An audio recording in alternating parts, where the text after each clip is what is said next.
You're listening to the Wrigleyville Nation podcast. Season ticket holders and lifelong fans with neighborhood ties discuss Cubs news and neighborhood happenings. Here's your hosts, Jeremy and Pat.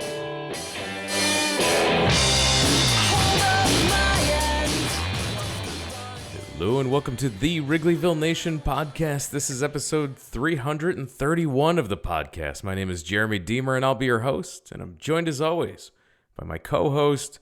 He's my cousin. He got a vote of confidence from Tom Ricketts. How's it going tonight, Pat? Well, it's a beautiful 85-degree day here in Wrigleyville. Perfect day for a ball game. What a difference a week makes. We had quite a different tone to the podcast last week. We were flying high, optimistic, ready for postseason action. And here we are, 1 week later, the Cubs finishing one game out of a playoff position.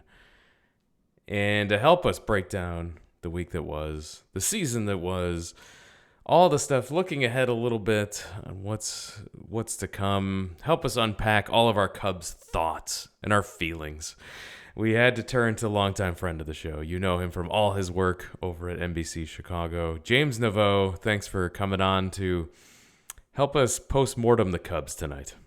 Wait a minute. I did not realize I was here to talk about thoughts and feelings. I thought it was just straight lizard brain nonsense. I've been lied to.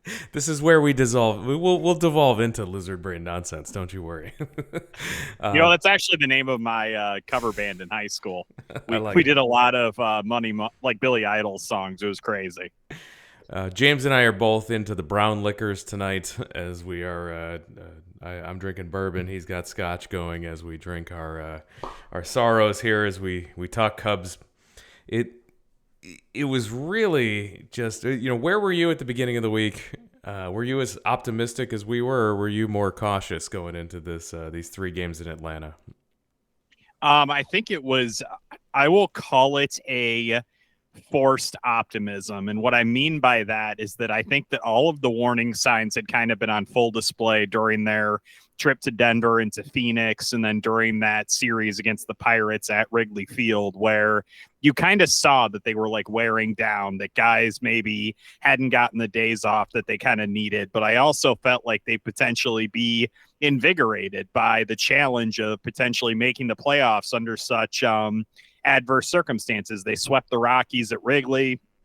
Everything kind of felt like maybe they were kind of digging into their last little bit of reserves of energy. And I kind of thought that they'd be able to at least ride that into the playoffs. And then once you get there, like a best of three series, you really have no idea what's going to happen. All it takes is one or two hot pitchers and you can make it to the next round. So I kind of like ignored the warning signs and the alarm bells and just kind of willed myself to be optimistic. And then, of course, as all of your listeners know, I kind of was disabused of that notion in very short order as the Cubs blew multiple leads and couldn't quite get the job done down in Atlanta and basically, frittered away what had been an entire second half of effort to get to that point. And so I think like the rawness of it is still really present in the minds of a lot of fans, myself included, but I would say that it was definitely a forced optimism kind of thing when we were coming into the last week.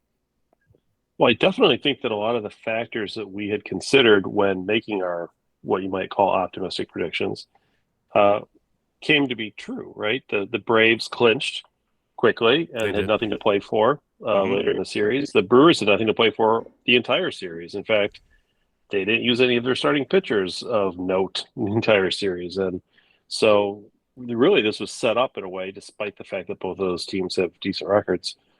Braves have a really good record. It set up in a way where the Cubs could make some hay. They had Justin Steele pitching two of the games. Ideal, right? If you could set it up, that's exactly how you'd set it up. Mm-hmm. And they gave him a 6-run lead in the first game with him on the mound at 6-0 in the sixth inning. I mean, I don't know what better setup there is than that. And of course, that didn't work out well. And then of course the Cubs did their usual blow some ninth inning leads and lose a couple in the 10th inning and lose all the games by 1 or 2 runs. So the run differential for the week is nice, wonderful. For the season, even. I was For the going to season. say, is that how they bulked up Yeah. their run differential the entire year? Like, Yeah, and so here you are, and it's I don't know what do you say. It's unfortunate, I guess, because even after they lost the Steel game, I thought, well, this will be a real gut check. Can they pick themselves up off the ground and do well? And Teon pitched pretty well in the next game. Could have been a disaster, but it wasn't. And they got nickeled and dimed for a couple of runs, and before you know it, it was blowing the lead in the ninth inning and then losing in the 10th. I don't even know what to say, right? And then you had Stroman in the next game forced into a starting role, which I don't know. When we look back on the season, I don't know what options they really had other than keeping Assad in the rotation. But they gave it a go and gave him a couple starts, and it just didn't seem to work too well. And they lost the games that he pitched.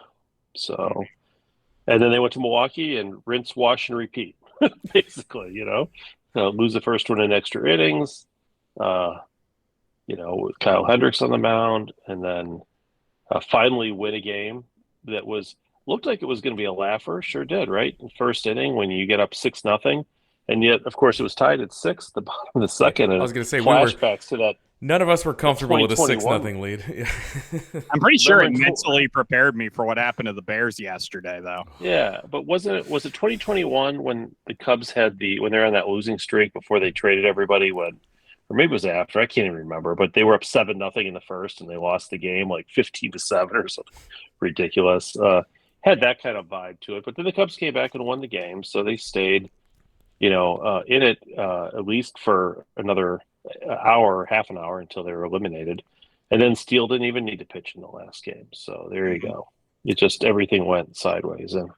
And Canario and PCA both finally got starts in the game that didn't matter. The guys that, I'm not saying like PCA would have made a big giant difference, but not using him at all, just kind of, you can call into question the way David Ross deployed the youngsters, and I'm sure we can get into that. But I just thought that entire lineup was just like, hey, here's a reminder of what we could have been fielding and decided not to. All the young players did go over though in the final game, but yeah, I take the point. When Canario was white hot and then you sit him for 11 games, he still comes in and hits a grand slam, and then you still refuse to play him. Then promptly bench him again. Yep. That's the problem. But it was a lot of problems. It wasn't just one thing that led to the Cubs' downfall. But boy, did we take Adbert Alzolay for granted. This guy going down in September really did a number on that was the end.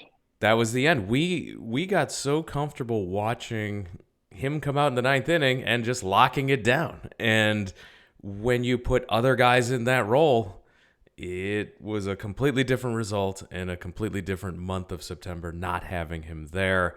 I think, if there was any doubt on how important Adbert Alzolay is to that bullpen, it was proven out there, James.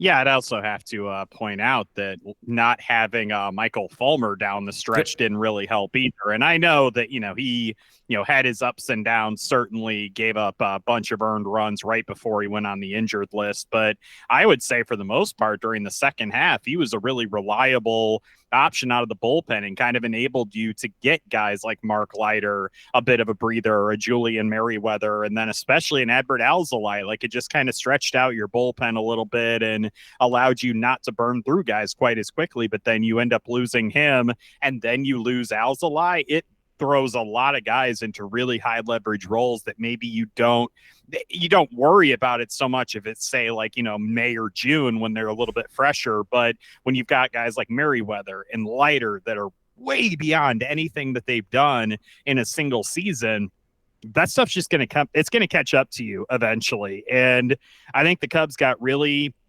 unlucky with the injury bug in their bullpen, especially. And I think that Alzolay is a great kind of like guy to kind of point to with that. But let's not forget how important the loss of Fulmer was too, where you had him until late August. He got hurt, came back for exactly one game, and then went right back on the injured list. And then it also begs the question, why didn't you use Luke Little more than you did? Because if you look at his numbers, even in kind of limited usage, he had a fairly solid run with the Cubs after he got called up. He just didn't get used very often. And it seems like that was just another one of those instances where David Ross not kind of wanting to go to the youngsters may have bitten him a little bit in a situation where it could have been useful to do so.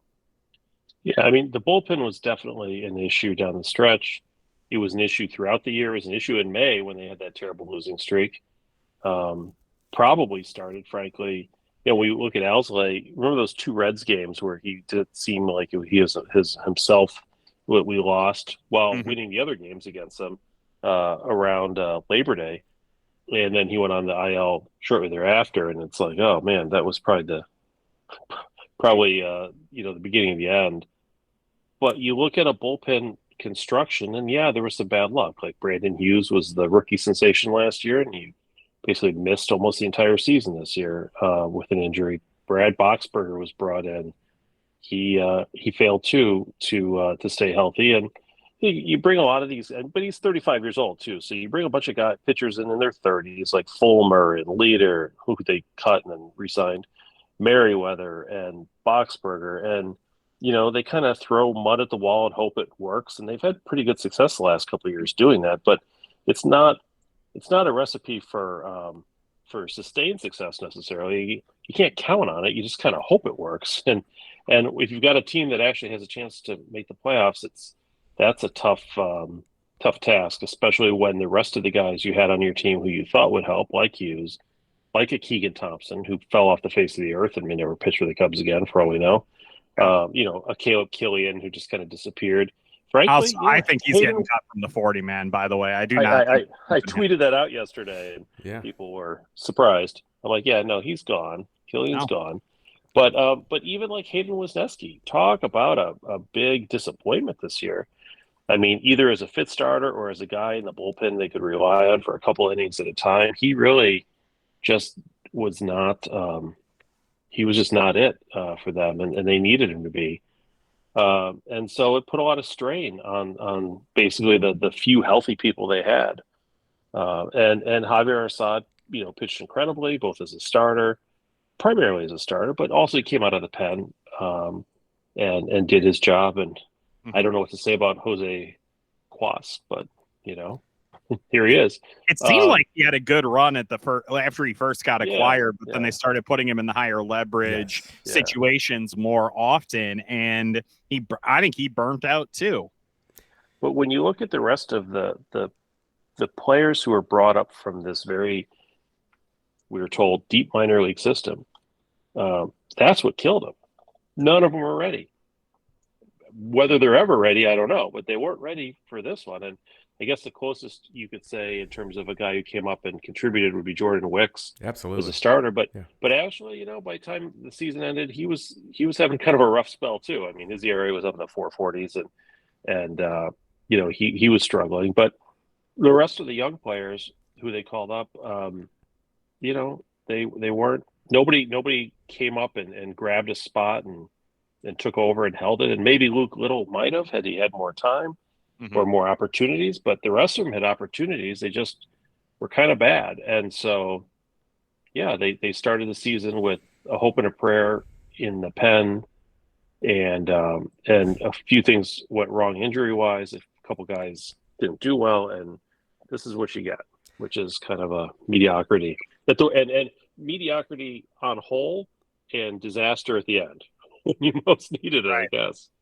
Well, it definitely makes you kind of frustrated they didn't give more of an effort to go out and get Brad Hand or a Matt Moore before the season started, right? Like a guy that has been through the wars and wasn't going to cost you a ton of money. And then you ended up not getting a guy like Matt Moore on waivers later in the season. And it's like, well, when everybody had a shot at him, you didn't offer him the money. And instead, like you said, Pat, they just kind of tried to cobble the really cheap veteran guys like they've been doing in the past. And they may have ended up burning him. I did want to add one other name, by the way, to that mix, and that's Cody Hoyer, that they really, I think, thought Right. they were going to get probably like a good 7th, 8th inning guy that could even potentially spell Alzolay. And then again, that injury luck just kind of bit him again in that regard too. No pitches thrown for him.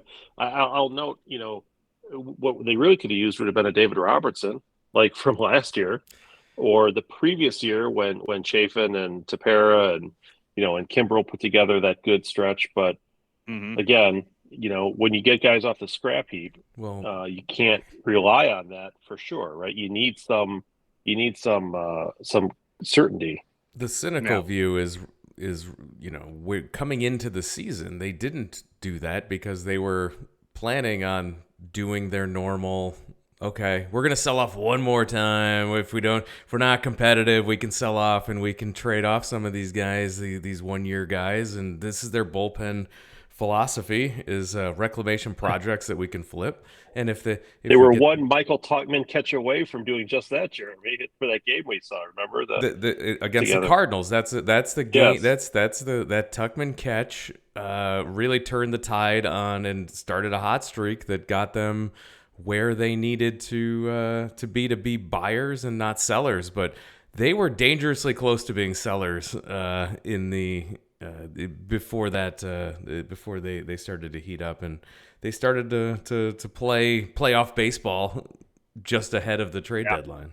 So here's a question for the two of you. I went back and listened to our podcast from the trade deadline with at Trueblood, and I think I did predict at the time that the trades they made for Candelario and Quas or whatever, what the deals they made, probably gave them basically they had I predicted at the time a 40% chance of making the playoffs. Now, keep in mind, this is before they really, turned it on again in August too.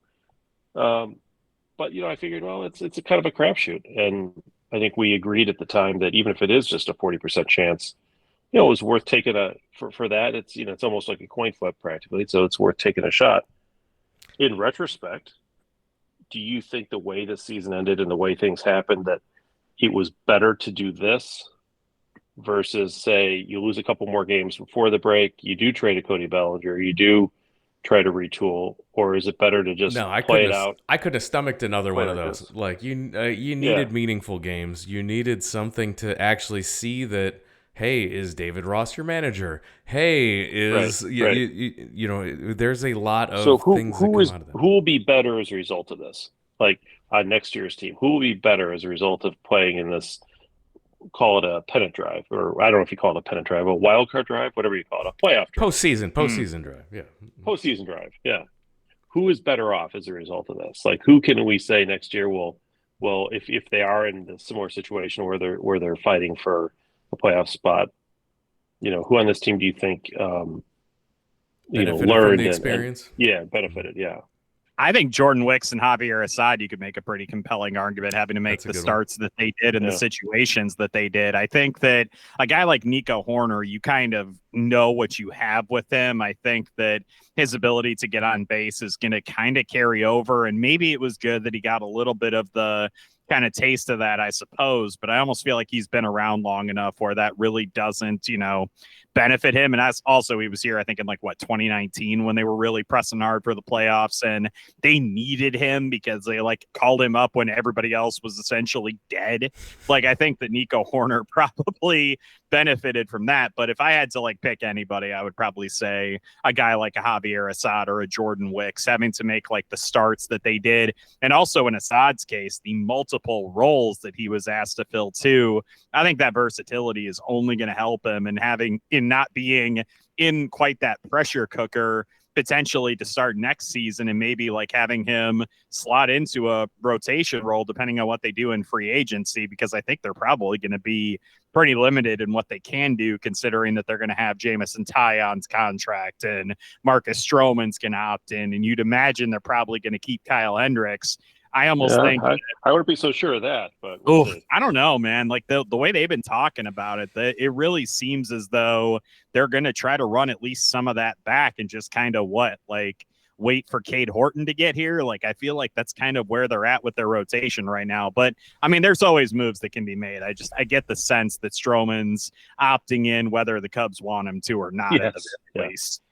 What about Justin Steele? I mean, he had a really rough late last half of September. He raised ZRA went up over half a run just in those last 3 games. Yeah. Do you think this was a good experience for him? Does it put a taint on what was otherwise, a fantastic year? I think the handling of him actually is what'll improve from this. And I think perhaps maybe they dial it back a touch and they say that, hey, we need you to, kind of save some bullets for this time of the year, because I think they had to really ride Justin Steele hard just to get to this point, and they relied on him to throw a lot of pitches and a lot of innings. So maybe it doesn't benefit him per se, but perhaps their approach to using him and realizing that, hey, we've got to better manage the workloads of these guys. And now they know what Justin Steele can handle and how they have to kind of approach his starts, especially in that May or June window, and you can perhaps dial it back a little bit. I mean, he threw over 50 plus more innings, 54 innings more than in any other year previous.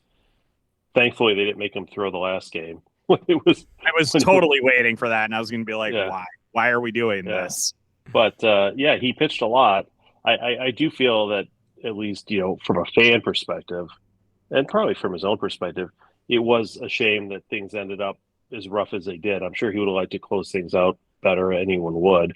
But, yeah, I mean, he got to pitch in some big pressure situations down the stretch, and even though it didn't work out for him, maybe that's something he can learn from as well. Still, no one had Justin Steele in their top 5 of Cy Young candidates going into this year. I did up until middle of September. Yeah, sure. Well, no, he did before the season started. Hey, come on. Yeah. I think, honestly, though, you do have to look at a guy like him and be like, that trajectory last season, we all kind of thought, he's going to be solid. He just keeps stepping the game up, which is really interesting and kind of a good thing for the Cubs, that they've got a guy that's kind of, started that ascendancy and has kind of continued it. That hasn't happened very often with this organization the last decade or so. Well, and we had hoped that he would turn into a number 2 starter, right? Right. A quality number 2. Now, Mm-hmm. he might be a 2+. Of course, that begs the question, who's the one, right? I think he is the one, whether you like it or not. There are not enough ones in baseball. I think that's ultimately what it boils down to. Yeah. I guess the big question for next year is, who's his 2? Yeah, Jameson Taillon clearly figured it out the last 2 starts. We all know what this means. He's going to go 20-6 next year. For who? Probably the Dodgers. It's funny to look at the records since the All-Star break to the end of the season. Cubs 41-32, the Diamondbacks 32-39, the Reds 32-39, and the Marlins, who we felt were white hot because they just kept winning when we needed them to lose, 31-38. Those frauds. I'd say. But for the Cubs, the Diamondbacks might not have won a game in the second half. I think we're the only team they beat. Don't like it. No, so it's it goes to show you that it's a reminder that those games in April and May do matter. Well, it felt like it mattered when, the Cubs lost their tiebreakers to the Marlins and the Phillies and then ultimately the Reds. It's like, well, maybe they should have won a few more games against those teams earlier in the season. Yeah, it is really when you look at at the season's end, right, when the Cubs are finish a game out of the playoffs, and partially they didn't even play the last, trying the last game, whatever. But the Cubs lost 5 out of 6 down the stretch. If they'd even gone 3-3, Jeremy, like you had indicated was your preference, they'd have been in the playoffs. I mean, it's as simple as that. Against teams that weren't trying, and I think you mentioned that too, Pat. You're like, we're like, wow, this is, the Wow, who would have thought that the Braves were going to try so hard, and you were reminding everyone maybe this is the Braves not really trying hard; they're Yes, just this right. good. That's good. Yeah. Well, I do have to point out that the Braves have made it a point to say that they're going to have like inter-team scrimmages and they're going to welcome fans to Truist Park. Like they don't want to take this bye and just be like, "Oh, we're going to relax and get everybody rested." It's like, no, we worry like they about did last year. rust. Exactly. Yeah. Exactly. And so I was like, when everybody's like, oh, they don't have anything to play for, I'm like, bro, they have to avoid getting rusty. They're going to try to beat the Cubs. Like they're going to keep playing. And God, even if they were at like 80 or 90%, we still see what the heck they're capable of, which is frankly terrifying. If you're looking forward and all the guys that they have under contract, like they're not going anywhere for quite a while, it seems like. No, and let's. I did want to talk about the Tom Ricketts interview that he did. He had some very interesting quotes coming out of this. We'll talk about David Ross first, then we'll talk about his quotes about the core that he has under contract. But first, let's start with David Ross and his feelings. Rossi had a great season. The players play hard for him. He's our guy. I'm hoping that with the possibility of a Craig Counsell with Gabe Kapler out there, that there's managerial candidates that are better than David Ross out there. James, do these comments from Tom Ricketts and the vote of confidence for David Ross make you feel like he's pretty untouchable? Okay, so the way I've been kind of phrasing this to friends that have asked me the question is that you're not just going to walk away from David Ross just because you feel like he's the guy that cost you a playoff spot. Like, I don't think that's how they should approach this. I think that the Cubs will approach this kind of in the same way that they did when they had Rick Renteria here in 2014. They were like, if he's the manager next year, like, that's fine. But then Joe Madden became available. And then it's like, oh, well, this is a guy that clearly has the pedigree and what it takes to kind of take this team to the next level. And I think that the Cubs are going to look at it in that way. And especially in the case of a guy like Craig Counsell, who, for as much as, I loathe everything that the Milwaukee Brewers stand for, I also have to concede I think he's one of the best managers in the game. And I think that if you get an opportunity to add him, like if the Cubs feel like they've got a shot, they have to explore it. And that's like one of the obvious ways that everything else can kind of fall by the wayside. They can fail to re-sign Cody Bellinger. They can swing and miss on trying to trade for a guy like a Juan Soto or a Pete Alonso. But that manager hire, if you can get it right, kind of sets things in a really good alignment and kind of gets the dominoes falling in the right direction. We saw it with Madden. We saw it when they brought in John Lester. I mean, it was those kind of key moves that they made at opportune times. And I think that Counsell potentially leaving Milwaukee now that Stearns has left Milwaukee, that's like the area where I think they would move on from David Ross. So they get a guy like that. I just don't think they're going to make a move for the sake of making a move. And frankly, I don't think they should. Yeah, I don't think that David Ross is probably the manager who's going to be at the helm when the Cubs win the NL Central the next time. How about that? Now, that might be because it's going to be 20 years from now. Who knows? But I do think that they will eventually at some point get somebody who can elevate them. But I also don't think that he's so bad. They don't think he's so bad. No. They have to replace him now. And if they were going to replace him for sure, it's now 28 hours since the season ended. They'd have done it today. That's how that works, right? They have the press conference, whatever, maybe tomorrow morning. But the vote of confidence from the owner suggests to me that they're going to stick it out for a while. And I think something comes up that's too good to be true, and like a Craig Counsell or someone like that, I think they will. Hopefully they will. I think they should. Look in that direction. I think that's the aggressive move you make when you're looking to win. But I think coinciding with that, you also have to then go out and try to get a better team, because somebody like Craig Counsell is probably going to want to have a better team, and that's got to be part of the package too. So if they do get him, it's a good sign because they must have made some assurances to him that they're going to do that.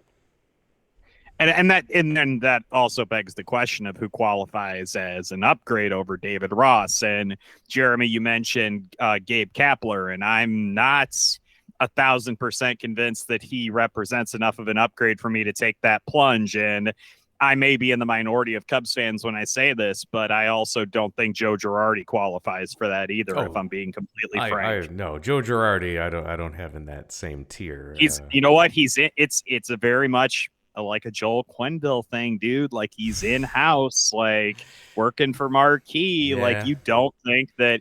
I think if the Cubs had continued to spiral after July, like say June, and they really went down the tubes, I think they may have considered having Girardi come in on an interim basis because they're familiar with him and they know him. Like, that was, I thought, kind of the whole thing when he was in that booth. I was like, man, they kind of have him around in their back pocket. Yeah. Well, yeah, I mean, he totally would take the job because he's already there. So I mean, that's for sure. But yeah, I agree with you. I think that's not the option you want to go with. If you're going to make a move from Ross, it's got to be a move up. Yep. And it's got to be, yeah. And it can't be a move to the past. And I Tony think La Russa. Girardi, yeah, exactly. La Russa, Girardi, they represent the past, not the future. What about Aaron Boone? The Yankees fans that I've talked to are very anti the moves that Aaron Boone has done, the way he's handled the team. There's the feedback from a lot of Yankees fans I've got is that he's single-handedly cost them plenty of games. It's a very David Ross vibe that I get when I'm hearing from Yankees fans. These are also Yankees fans you're talking about. Very though. true. This is a sample size. They're very accustomed to a really high level of achievement. Like, their standards are super high. Like, that was not a dig on Yankee fans when I said that. I'm just saying that they have a very high opinion of the way the manager should perform. So that's why I think it's at least like worth batting the idea around of maybe bringing in a guy like an Aaron Boone, despite reservations on the part of Yankee fans. That was my only hypothetical part of that. Well, look, I think the Cubs should identify who they think the top 5 or 7 managerial options are, whether they're available or not. And if one of them becomes available, then you make a change. If you're just talking about, taking the number 19 manager and to replace the number 21 manager, I don't know if that really makes sense. I think you want to make a big upgrade. It's got to be somebody you're comfortable with, and I think they like Ross in that regard. I can say that watching the team down the stretch with some of the way some of these games went, there were plenty of times when I thought, yeah, I think we're due for a change. I just think that the question is going to become, is it going to be this year or maybe next year? We'll see. Well, then I also do. I think I have 2 things. One, I absolutely think it should be an upgrade. I think if it's a top 5, a person you think could be like a top 5 manager in baseball, I make the move then. The other thing I will say, please no first timers. Like that, that to me is a path that is fraught with peril if you try to go with a first timer. The Cubs have not shown an ability to be able to properly identify that guy. I think they've had their most success when they've gone with proven commodities. I beg them to go on that path. What about Matt Eberflus from the Bears? He's technically not a first-time coach. No, I agree with you 100%, James. I think, when you're ready to make the move, you go with a veteran. You go with somebody who's going to elevate the team, who's going to help you win playoff series, right? That's what you've got to be thinking about. Not go into it. We don't need to give like Wriggleman his first shot or any number, Quaddy or any number of Rick Renteria types. Do you try to go get AJ Hinch from the Tigers? I mean, that's a guy I'd potentially go after. He'd be in my top 5 or 7. Yeah, absolutely. Yeah. And it's not like he's going to do anything at the Tigers other than get old and collect Social Security. I mean, I know the Tigers will be a little bit. Wow, you just Jim Lelanded him. That was great. they'll be a little bit better next year, I do think. But but the Cubs the advantage the Cubs have is that it's a different opportunity. Like, you play in front of actual crowds and stuff, and it's higher stakes than it is in some of these other places. I think Cubs fans in particular sometimes tend to underestimate the atmosphere at Cubs games, both at home and when the Cubs are on the road and they travel well on the road. Mhm. Because if you go to some of these major league ballparks, it's like a morgue. I mean, it's really quiet. And he's not even just talking about Oakland, folks. He's talking about, like, you go to a Diamondbacks game on a Tuesday night, or you go to, hell, Target Field on a weeknight. Half the time the Twins can't really draw that well. Like, and they realistically should. They're a great team, but you're absolutely right. I've been to U.S. Cellular Field. I think it's now Guaranteed Rate Field on the south side. It can also be like that as well. Yeah. I was just as you were talking, gratuitous pot shots, aren't you, man? I can't. PNC Park, by the way, it is a travesty how few fans they draw to that park. Do Pittsburgh fans now realize how lucky they are to have that stadium? Yeah. Shoot. That's on one of my to-do. That's on my to-do list. I can't believe I haven't been there yet. Bro, it is such that it's my favorite stadium I've been to. I've been to 14 now. It's my favorite. When you look at the attendance at, for example, even at Tigers games, there are so many nights when they're 13, 15, 18,000, and that's paid, right? That's, it's probably less actually showing up. Yeah. It's hard to describe to somebody the difference between 35,000 and 14,000, but it's a big difference. Yeah. No, and by the way, I did look it up. AJ Hinch is under contract through the end of the 2025 season, so that would probably be a situation where the Cubs would have to swing a trade. I was gonna say, like, I wonder what kind of trade you would have to do to get 2 years of AJ Hinch. Like, that's probably have to take Javi Baez back. Ooh, I mean, you're probably talking about a pretty substantial sweetener. Like, that's not a mess around kind of trade, I don't think. Yeah. Pat, you mentioned who benefits from the Cubs having this playoff push, and you mentioned the atmosphere. And I think for potential free agents like Candelario, for Cody Bellinger, the Cubs stay on their list of places they would re-sign and they would sign with, because the atmosphere and the playoff push is something that a lot of times we as Cub fans can take for granted or just are accustomed to. But it's a big deal for a lot of these players. They want to play in this type of atmosphere. Mm-hmm. Yeah, and that's going to be the other sort of elephant in the room as we talk about the season and how it unfolded. Coming into the season, I think we agreed that the Cubs needed the thing the Cubs had been missing, where they needed two very impactful bats, right, in the lineup. That was what the lineup made, two big impact bats. And Cody Bellinger turned out to be one of those. We didn't necessarily anticipate that based on his recent history. No. But that was one of those bats, right? What the Cubs did not get was the second bat that we needed. And internally, players, when push comes to shove, and you look at the sort of the stats for the year, the Ian Happ's, had an Ian Happ year. Seiya Suzuki, after struggling, came back and did well. But the Horners, the Swansons, they all kind of filled the roles more or less the way you would have anticipated. Maybe on Combs was a little bit better than expected, but you still were missing that other big bat. And they did get Candelario before the trade deadline, and then he got hurt and struggled a little bit. But even he, I don't think, is what we had in mind when we were thinking big bats. We were thinking Freddie Freeman, Rafael Devers, kind of. I mean, they still need one more big bat in addition, like a Juan Soto even. In addition, don't get me going. In addition to the fact that they can't afford to lose their one impact bat. They can't afford to lose Cody Bellinger then, because that's a guy you can't. I mean, yeah, he's going to test free agency, and rightfully so, but you cannot get outbid for him. I don't think, if you're the Cubs, like that cannot be an option. And if you do let him go, it's because you decided to go Soto and Ohtani instead, or something like that. I mean, it is so crucial that the Cubs and go into next season with one more major bat than they have today.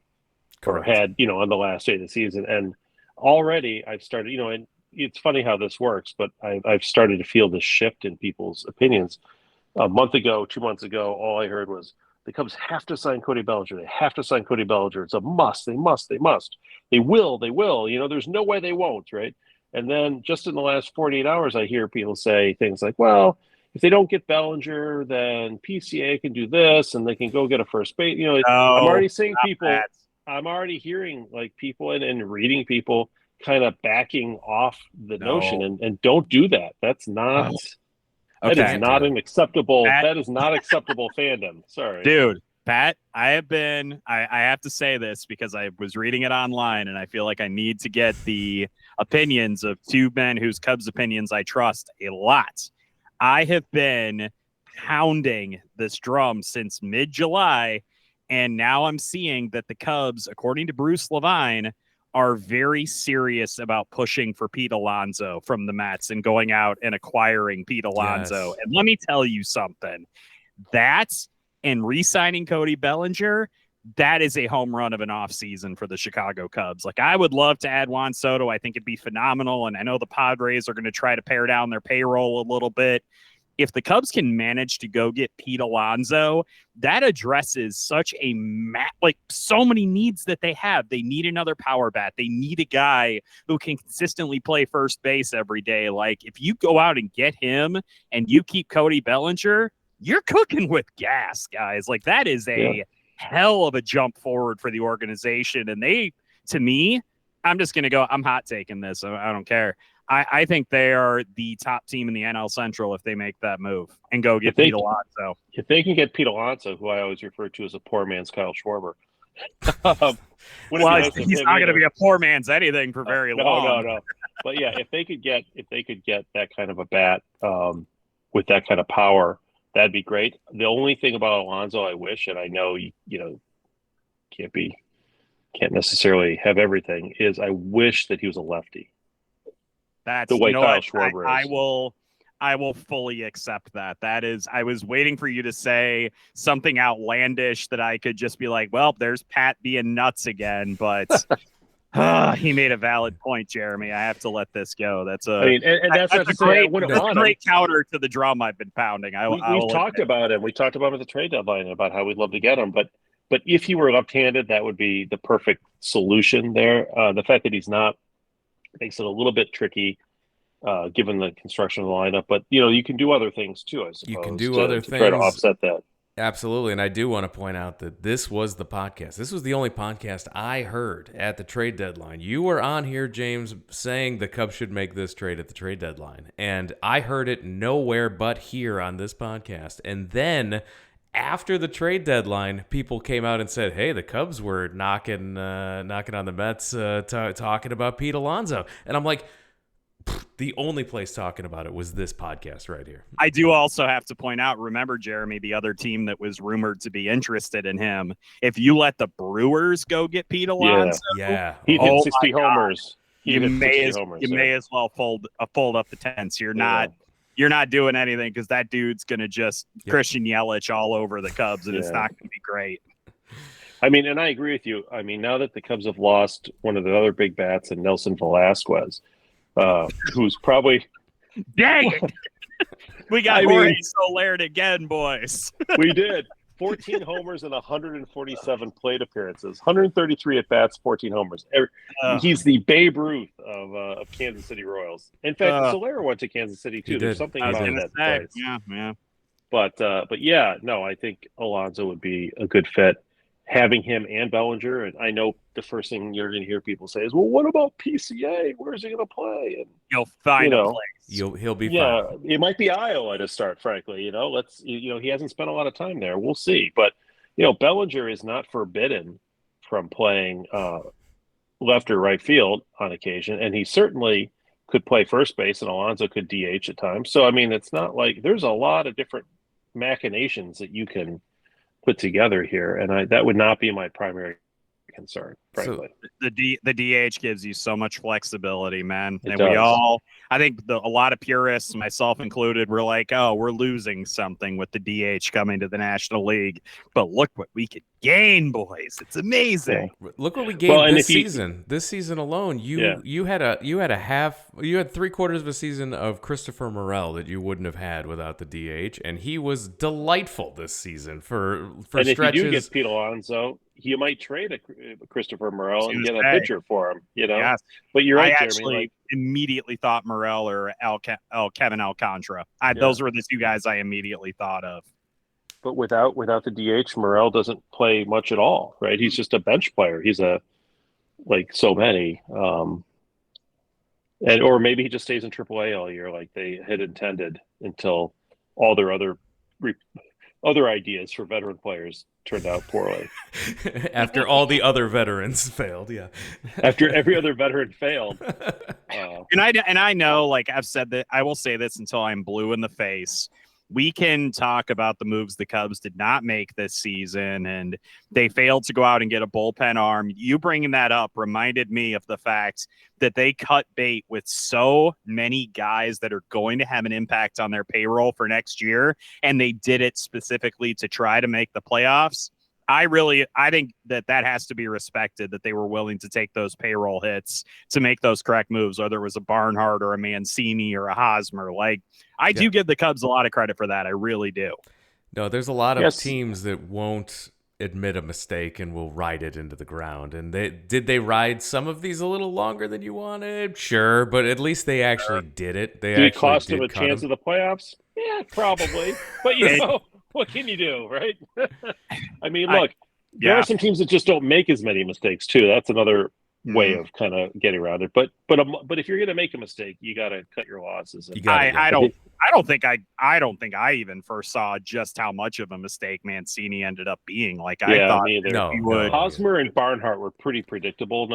Those I will fully acknowledge. Like, a lot of people called that, but Mancini, I legitimately thought was going to be better than he was. So that one, I don't really fault the Cubs as much for. No, the extra year on Barnhart's deal was always like, you're scratching your head on that.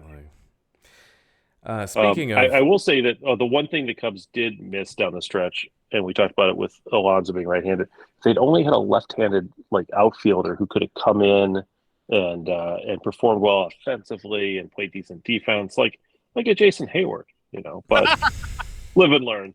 Well, I've already made a semi Jason Hayward joke when I said Jameson Taillon would go to the Dodgers and get right. So.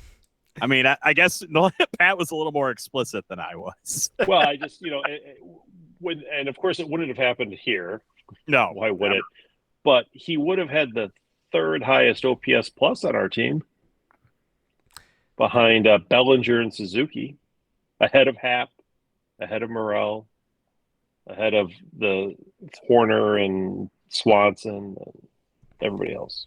Where would Nick Castellanos have ranked, Pat? You want to just continue digging down this path? Like, where would Castellanos have been? Where would Schwarber have been? Where would Soler have been? Like, it is it is a little bit frustrating when you see, like those guys who would have all also been top three on the team. You just hope you hold on to a couple of these guys occasionally that are going to do this. Like Soler, they traded to get a closer, and I understood that, but obviously we've gone over this many times with the Schwarber thing where they get nothing for him and save $1 million, whatever.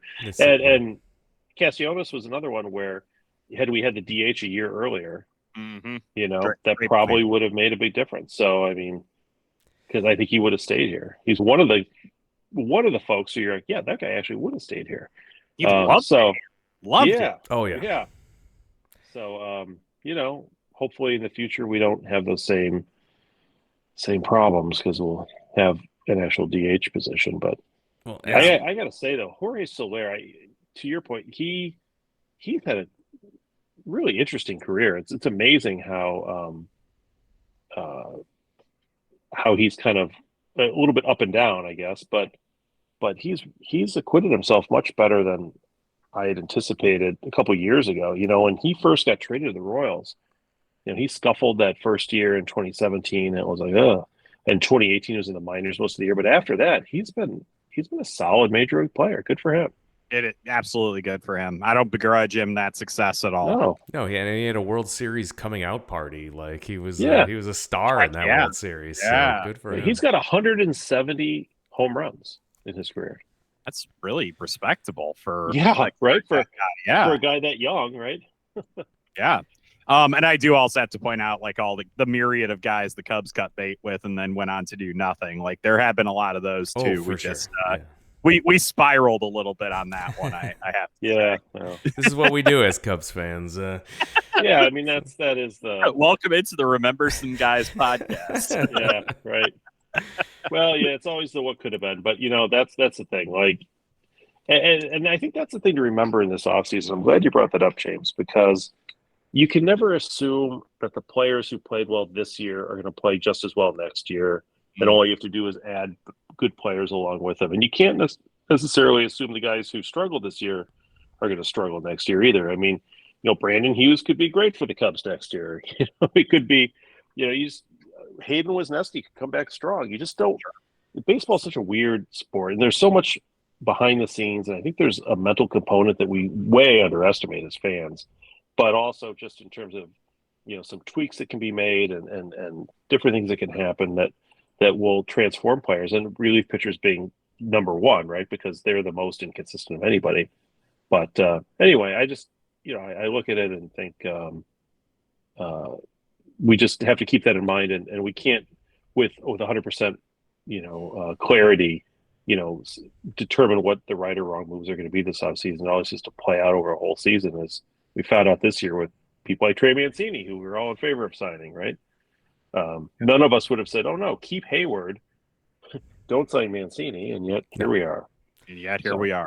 Looking ahead to Cubs signings for next year, Tom Ricketts in that same interview was asked, do you believe this winter is one of those times when you can really be aggressive financially? Yes. Sorry.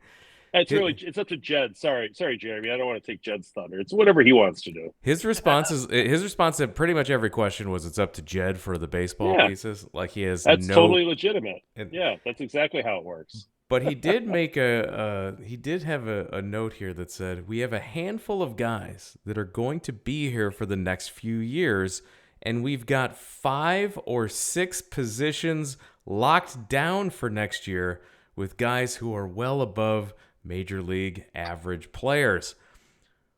Who are these 5 or 6 core players he's talking about? Justin Steele, Dansby Swanson, Nico Horner, Ian Happ.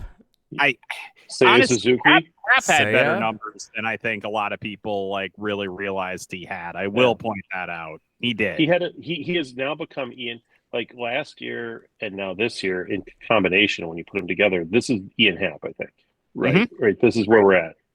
I think the defense maybe is a little bit better than it was this season. But yes, I think overall that point is accurate. I mean, and if you look at his trajectory in his career, he's kind of been Ian Happ now his whole career. It's funny how, he's OPS pluses are always in the 100s. He's always, kind of an above average player, but not by a ton. He added walks to his repertoire this year, which was kind of nice to see. He ended up at 99. And, he's just kind of Ian Happ. That's what he is. And so for what he is, I mean, I don't know if I'd call him a core player, but since he has a no trade clause, I'd call him a guy who's going to be here for a couple of years. So yeah, he and Suzuki, Horner and Swanson, that's 4, right? Yeah. And then, you can throw in Justin Steele. That's 5. You can never call a bullpen guy like Owsley. It's hard to call them a core player for several years. But so they have 5. They don't have 6. They have 5. And no one else is a core player at this point. That's not to say that these young guys can't come up and, do that. I mean, and I think it's hard to say Morel is a core player because of his lack of position. Yeah. And you can make him a third baseman. Boys, we're all forgetting Nick Madrigal, clearly a key component of the 2024 Cubs. Okay, and so that's 5.5. That's 5.5 players. But if they re-sign Bellinger, then he's a core player.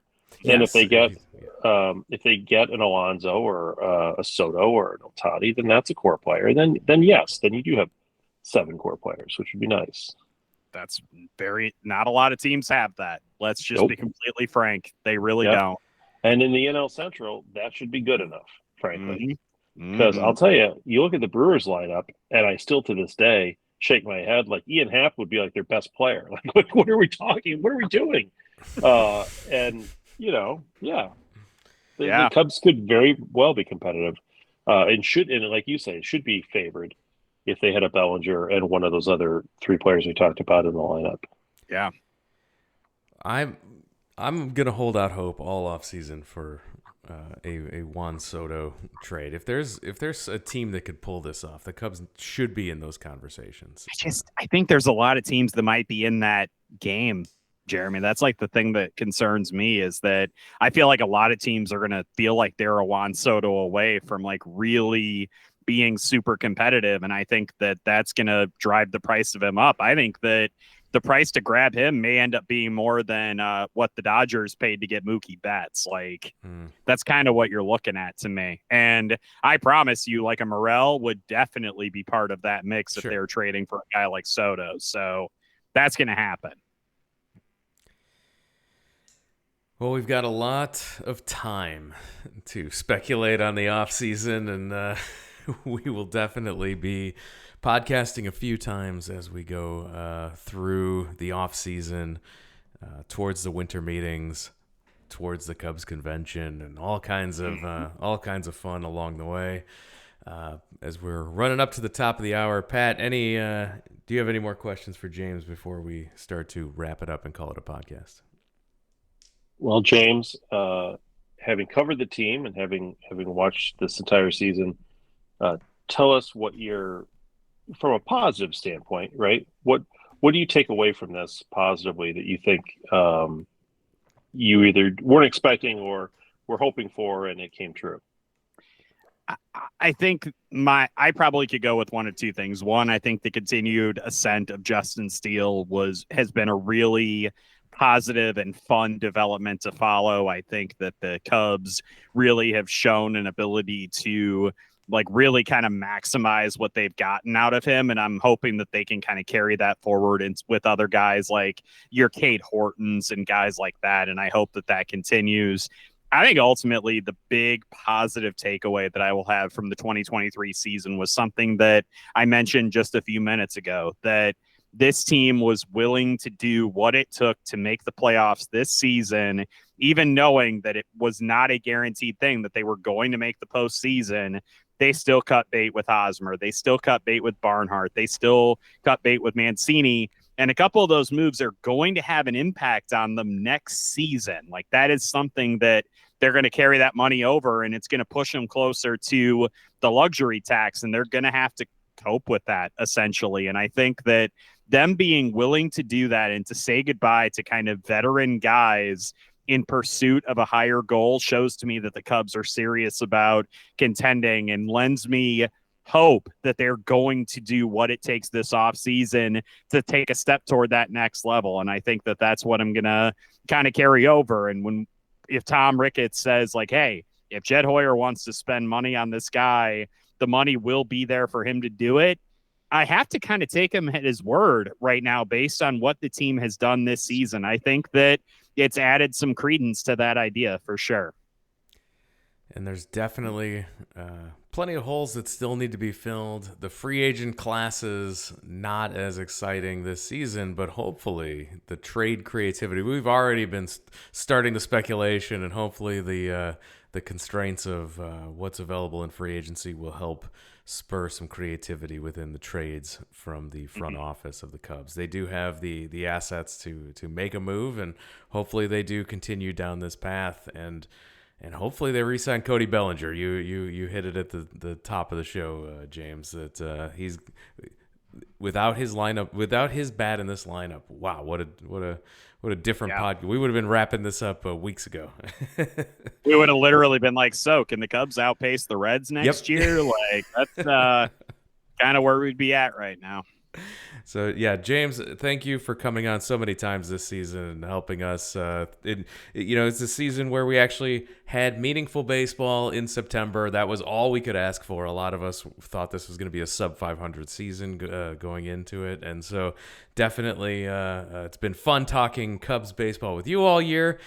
Please remind our listeners where they can continue to find your work on the internet and how they can follow you on X and I do write about the Cubs fairly extensively at NBC Sports Chicago. I do also co-host the Cubs Talk podcast, rotating cast of characters with Layla Rahimi and Peter Marzano and Nate Poppin over there. We're going to be recording a new episode tomorrow night after Jed Hoyer speaks to the media, so be sure to tune in for that. And then I also host the Big Ten Country podcast for NBC Sports Chicago, along with Ken Davis, who just does incredible work on Under Center and has really come on and taken the Big Ten podcast to the next level. Maryland and Ohio State this weekend, folks. I know that that's not a matchup that you may have circled on your calendar at the beginning of the year, but that is two unbeaten teams going up against each other in Columbus, and we will be previewing that game this week. So I encourage you all to check that out. They both wear red, so it's confusing. And also super convenient for those of you looking to avoid the color scheme of the team that you're covering. So there we are. And you can follow us on all social media platforms at Wrigleyville Nat. You can also support the show at patreon.com/Wrigleyville Nation. That is where our patrons for another season have kept us ad-free as we are going into next season now, which will be our 10th season. We started the 2014 season was the first season we covered on this podcast. So going in next season will be our 10-year anniversary of this podcast. So definitely couldn't have done it without all the support we get from our patrons over there. If you can't support us financially in these times, we understand that as well. Telling your Cub fan friends about the podcast, that's also helpful. Make sure you stay subscribed to the podcast. That's key because we're going to be off of the weekly schedule now that the Cubs season is over. So we will pop in when news and things that we need to talk about happen. We will be here. So make sure you stay subscribed to the podcast. And we'll continue to bring you coverage throughout the offseason as we roll into a really exciting offseason for the Cubs. There's going to be no shortage of things to talk about. And if during the spell of Cubs non-talk that we have here, if you're looking for pro wrestling coverage, I also have a pro wrestling podcast, Wrestling at Random, where I review randomly chosen pro wrestling events from any territory, any year, any time over the course of history. So 19,000 potential events. We just randomly choose one and we watch one. So we review it there for free over at wrestlingatrandom.com. So if you're a pro wrestling fan, give that a listen as well. And with that, we're going to wrap it up. We're going to call it a podcast. Pat, thank you for joining us. Jeremy, I just have one moment of zen for you and James here to finish out the season. Please you ready? do. Yes. With 170 career home runs, Jorge Soler is tied with Hall of Famers Tim Raines and Joe Cronin. He is only 3 home runs behind future Hall of Famer Mark Grace, 4 home runs behind future Hall of Famer Bill Buckner, and 6 home runs behind non-Hall of Famer Yadier Molina. And God willing, that'll continue. Thanks again, everyone, for listening all season long. We really appreciate it, and we will talk to you again next time.